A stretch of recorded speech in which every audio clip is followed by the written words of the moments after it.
Hi, I'm Herm.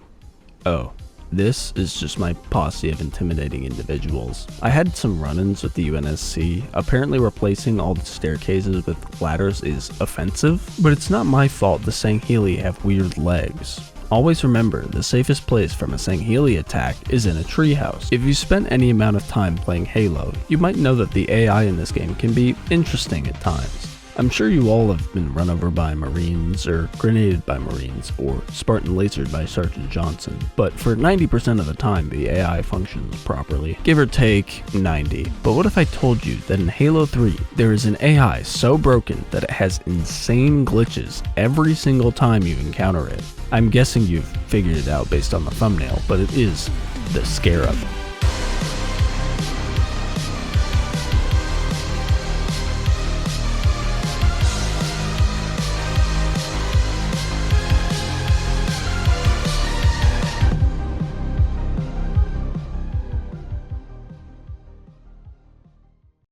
Let's start off with something simple, and one you've probably seen before. On the Covenant, the Scarabs that fall from space have a window of time from when they land to when they are fully active. During this window, if you manage to destroy them, the game will send you flying outward at an absurd speed. The reason this happens is because when it gets destroyed during this period, it gets sent far out of bounds and that momentum sends you into orbit. To survive this, you can start from mission start, and if you kill this Hammer Chieftain at the first tower fast enough, it will drop an Invincibility. You can get some pretty insane launches with this, and it is a lot of fun to mess around with. Another classic Scarab glitch is the Undead Scarab. This one sounds cooler than it is. On the arc, before the Scarab fight, the Scarab will walk over you and out of sight before jumping back into the arena. The thing is, if you manage to get in one of the side turrets, whether it be through acrophobia or some sick parkour, you can ride the Scarab out of bounds and it will not unload. It will just sink into the ground and then go back up. Now you can get out and not only explore here, but you can still kill the Scarab. Killing the Scarab will result in it being slightly different when you go back and play the rest of the area normally. It will climb over the wall it normally would have and just kinda stand there because it is dead. The enemies that spawn on the Scarab will just stand there, confused as ever that their vehicle that they were on was destroyed before they were on it. The only problem is that this soft locks the level, but if you don't care about that, it can result in some funny screenshots. If you don't kill the Scarab, you can watch it teleport away as it spawns on the other side of the map. In fact, you can actually have a player teleport with the Scarab on the turret, but it isn't as simple as it seems. The Scarab teleporting needs a couple of things to happen. The Scorpions need to be let out, and the player needs to get about to this archway. The problem lies in that letting out the Scorpions will teleport any out of bounds player back in bounds. So to counter this, I found that if you get one player in the Scarab, let them get teleported back in bounds when you let out the Scorpions. Then kill all the Marines, as they will destroy the wraiths and trigger the Scarab teleport. Bait a chopper to come close and hijack it. The chopper that is just sitting there is too far ahead, and drive it back, and up these rocks. If you time your momentum right, you can get through the elastic barrier here, then drive here, and you can fly with acrophobia over the elastic barrier that prevents you from reaching the Scarab. Then get in the Scarab's side turret and have the other player destroy the wraiths to watch a slightly odd thing happen one time.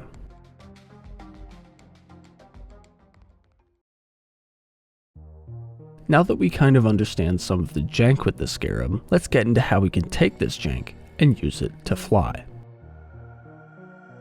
Welcome to Scarab Whispering 101, where we will learn the basics on how to influence Scarabs to go where we want. There are a few rules when it comes to controlling these gigantic bastards. The first is that there can't be any other AI on the map. Asterisk, making sure it's just you and the Scarab will ensure that it does not focus on anything other than you. Every encounter does have other AI on the map that you cannot kill, but you just kind of have to hope that it doesn't focus on them, and it generally prefers to focus on you anyway, so it should be fine. Number 2 is that the Scarab will always attempt to face you and get about to your height or depth. These are the basic tools we can use to influence the Scarab's position or height. Number 3 is if you get within a certain distance and angle, the Scarab will move backwards drastically. Normally we can use this to move it into a corner, but it can also be a negative when attempting to get it up a hill. These 3 rules are general guidelines you need to keep in mind when performing everything from here on out, as we will be utilizing the Scarab's ability to walk through walls to great effect. The first step to getting these glitches to work is getting the Scarab out of bounds. Quick note, you will want acrophobia for most, if not all of these. The Ark encounter is probably the best example. Once you reach the arena, remember to kill all of the Marines, then kill literally everybody else, including the gosshogs that spawn, so it is just you, the Scarab, and 343 Guilty Spark.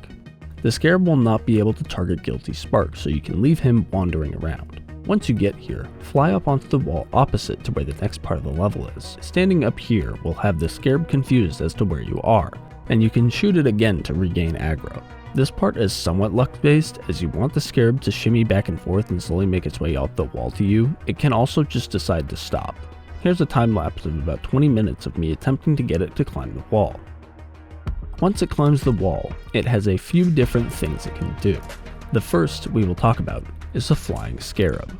The flying Scarab happens when you get the Scarab up on the wall, and then it walks off but doesn't go down. This works on all of the Scarab encounters, but is the most consistent on the Ark.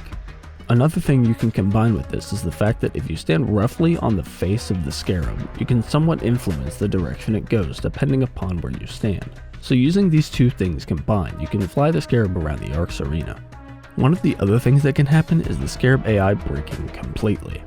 There is a chance that when the Scarab goes out of bounds, it just starts wiggling back and forth endlessly, and I mean endlessly. It will move in a random direction, fast or slow, and just go until it hits the game engine's limit. The best part about this is that if you get in one of the turrets on the Scarab, you can ride it the whole way. Depending on where you go and how fast you go, it could be 15 minutes or over an hour. It's pretty insane what this glitch allows. Now, to help with context, I have to rehash something I've talked about before. Basically, there are two barriers in Halo levels. One is the level barrier, where everything past it is solid collision and inaccessible by the player, unless riding something like, I don't know, a Scarab turret. The other is what I call the existence barrier. Everything past this barrier just ceases to exist. And using the Scarab, we can reach this barrier and get sent into nothingness with the Scarab. I find it funny how the multiplayer menu comes up when this happens. I don't think there's normally a way to get the multiplayer menu to come up in single player, but I could be very wrong. Anyways, this isn't the only level in which we can use the Scarab to delete ourselves from the game.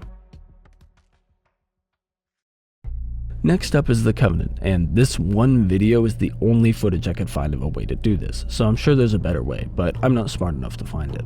Anyways, we are going to ride the left Scarab all the way out of bounds. One thing to note is that the other Scarab will not be able to navigate over to the one we will influence, and the Pelican that we cannot destroy will keep it distracted. So in this case, the AI that we leave alive is actually a good thing.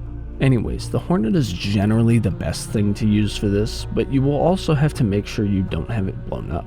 I would use Tilt just to make sure. If you didn't know, Tilt is a skull that normally makes enemies' resistances and weaknesses more drastic, but it also makes vehicles extremely durable. I recommend this so you can take more shots from the Scarab. Once we get into the Hornet, kill all of your allies and every enemy nearby, including the ones on the Scarab. Then nudge it slowly into this corner. It doesn't really matter how far in there it is, but ideally it would be very much in the corner. The strategy we will use to get it out of bounds will be to fly left and right around this angle to manually perform the action it used earlier to slowly move it in the direction. We are basically slowly nudging it up this mountain. You will also need to watch out for shots from the other Scarab, as it will lock onto you. The angle I got when doing this was probably the worst angle possible, as it took a whopping hour and 10 minutes to get it to a point where it was going by itself. I hope if you guys do this, you will not be as unlucky as me.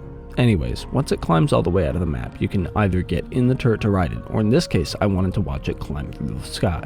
So I went out of the map by flying the Hornet down here and backing up, just like this, to go outside the elastic barrier. Then I got on this part of the tower. The next 3 hours of this time lapse is me AFK watching the Scarab slowly go through the sky. I eventually gave up, as we've seen the results before, and I had an itch to play balloons. That is 2 maps down and 1 to go. The Storm. Honestly, I like this level a lot, but we are here to break this part of the map once again. Once the Scarab fight starts, or just start from Bravo and grab a rocket from a Marine, remember to kill all the Marines. One tricky bit for this is that if any Marines spawn in this barrack area, the Scarab will be triggered to walk over to this part of the map. Otherwise, it just won't, which I found kinda odd. Anyways, I'd recommend leaving one hornet alive since killing both will spawn more hornets, and one possible distraction is better than two. Then get out of the map by flying over to this thing and right here where you can just get out of bounds. Then fly back, and when walking down this slope there is a weird elastic barrier here. If you float above it, which you can do in acro by holding control, the scarab will be able to see you and you are also out of the map. Then with a bit of luck, the scarab will do this. Yeah, it just kinda gets stuck here, along with any AI that is on it. It also has no collision, and it's a very strange sight. Once it freezes like this, getting back in bounds will reactivate the scarab, which you can also deactivate it again by flying back out of bounds fast enough. It's overall just strange. If anyone can explain this, please let me know. After it reactivates, its AI will be stuck in the motion needed to break out of the map. Although this one will take a while. Not as long as the Covenant, but long enough to go almost across the entire Forerunner rocket silo. This map is surprisingly big, but we can get all the way out. One bonus thing I did was ride it out of bounds and then destroy it. The half that was present in the Undead Scarab glitch from before stays floating no matter what, and the rest falls as normal according to that one law named gravity or whatever. Regardless, it unfortunately cannot be seen later on in the level. That's enough yapping about the Halo 3 Scarab. Let's get into some weird things regarding some of the other Scarabs throughout Halo. Halo Reach's Scarab has some pretty weird collision. If you've watched some of my older videos, you'd know about this Scarab allowing you to get out of bounds on the Pillar of Autumn, but you can do a very similar thing on Tip of the Spear. During this mission, there are these Scarab models that just shimmy out in the skybox, but these are actual tangible Scarabs. They also have the weird collision that you experience on Pillar of Autumn. So if you manage to get a Warthog out of the map and drive it to the Scarab, you start gaining a lot of momentum. You can actually use this, timed with destroying the first AA gun, to launch onto the frigates that come in once the AA gun is destroyed. You can also do this on POA with the Scarabs that are out of the map. Getting a ghost here took way too long, by the way. I couldn't get the normal out of bounds way to work, so I had to improvise. I enabled Acrophobia and grabbed an armor lock from Rally Point Bravo. Then I killed the Bob Elite that spawned and grabbed his concussion rifle. This is the only way to get a concussion rifle, and it is very essential. He can also spawn in 2 different locations, so check both. Also, there is a time limit before he vanishes. After that, grab one of the ghosts and make sure it is in good condition. Then, slowly drive it all the way to the last holdout area. To get through doors, you can approach backwards, and when one of the flap dips down, you can turn such that it goes through the doorway, and wiggle back to get all the way in. Then, once you're here, you should get a checkpoint. Drive the ghost over to this little area. We're going to launch it onto some invisible collision that is out here, but it can't go all the way down because even with tilt, it won't survive. Once you've launched it, fly over to this phantom and break the map barrier by armor locking on top of it. It might take a few tries to get both, but once you're out, you can get in the ghost and hopefully get a checkpoint. Then drive the ghost off the map slowly and boost upwards so you have less momentum when landing. Now down here, there are 2 different map floors. There's the one we are on that is invisible and as far down as we can go, and the other one is pretty far up, which is where we need to be, as it has the Scarab. So drive over to about here such that when you shoot, there is not a ceiling. You can launch the ghost up there with a concussion rifle and a well-timed grenade. Then drive over to the Scarab and you can mess around with this really weird launch. Personally, I got all the way on top of the Pillar of Autumn, which I thought was pretty cool.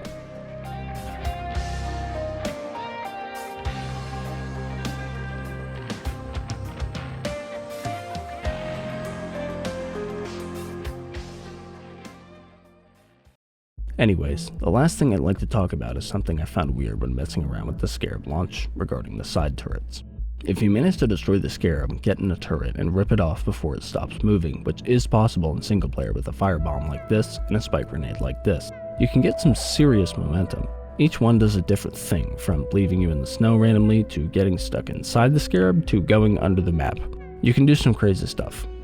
Note that surviving in solid collision is only possible with either an invincibility mod like this one linked in the description, or the invincibility power up until it runs out. Otherwise, you either die or can't move. Neither of which are fun, really. It still is a funny party trick. Scarabs have always been kind of a crazy thing for me. I don't know why I had such an obsession with these walking, flying giants for so long, but I'm surprised I managed to perfect the feel of them all the way back in 2007. Yeah, this game's almost 20 years old, so maybe take care of that kid or 401k or whatever. Regardless, it seems that some bugs may or may not have slipped through the cracks, unless these are intentional. Oh man. I knew I shouldn't have emailed wehateunscguys2 at yandex.gov. God damn it. Well, they got me. I guess the moral is don't use ladders. Halo doesn't really have many ladders outside of multiplayer. Wait a minute. Oh, those motherfuckers.